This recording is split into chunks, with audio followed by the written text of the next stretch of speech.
રાજકોટ ખાતે ન બને તેવી પહેલીવાર ઘટના સમક્ષ આવેલી છે। રાજકોટના સુભાષનગરમાં વિસ્તારમાં રહેતા સાજિદ કચરા જે હાલ 302 તથા 307ના ગુનામાં પોપટપરાની જેલમાં આજીવન સજા ભોગવી રહેલા એક આરોપી દ્વારા જેલ અધિક્ષક તથા બીજા અધિકારીઓ સમક્ષ કોર્ટમાં ફરિયાદ નોંધવામાં આવી હતી।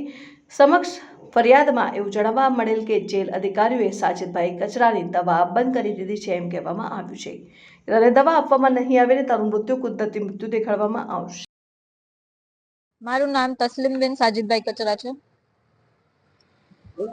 કાલે મારા પપ્પા હાલ રાજકોટ જેલે હાજર થયેલા છે।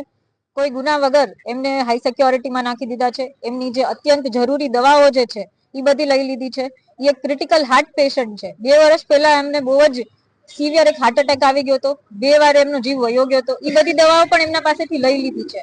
આ એક સખત હ્યુમન રાઇટ્સના અગેન્સ્ટમાં છે। એમને અગર કઈ થઈ ગયું તો આનો જવાબદાર કોણ રહેશે? અગર એમને કઈ થઈ ગયું તો બધાને એક જે જવાબદાર લોકો છે એ બધાને કોર્ટમાં એ લોકોને જવાબ દેવો પડશે। અને આ અરજી અમે ફોરવર્ડ કરવાના છીએ આઈજી જેલ આઈજીમાં, સીએમ ઓફિસમાં, સીએમ પોર્ટલ પર, સીપી ઓફિસમાં અને પ્રદ્યુમન નગર પણ અમે અરજી આપી છે। જો આગળ એક્સિડન્ટ કરવામાં આવે તો તમે બાપનો ખોવા ઉપર જ છો ને જે અત્યારે જે આ જેલર તો તમે શું પગલાં અમે એક પ્રોટેસ્ટ કરશું, એક પીસફુલ પ્રોટેસ્ટ કરશું કે ભાઈ એમની દવાઓ છે ખાલી એમને આપી દે। એમના જે લીગલ રાઇટ્સ છે કે ભાઈ એમને અંદરથી ફોન કરવા દે, વિડીયો કોલ કરવા દે, એ બી એમને આજે નથી કરવા દીધો। આજે એમનો ટર્ન હતો તો બી એમનો ફોન કે વિડીયો કોલ નથી આવ્યો। બસ એમને એક દવાઓ મળી જાય એ જ અમારી અરજી છે।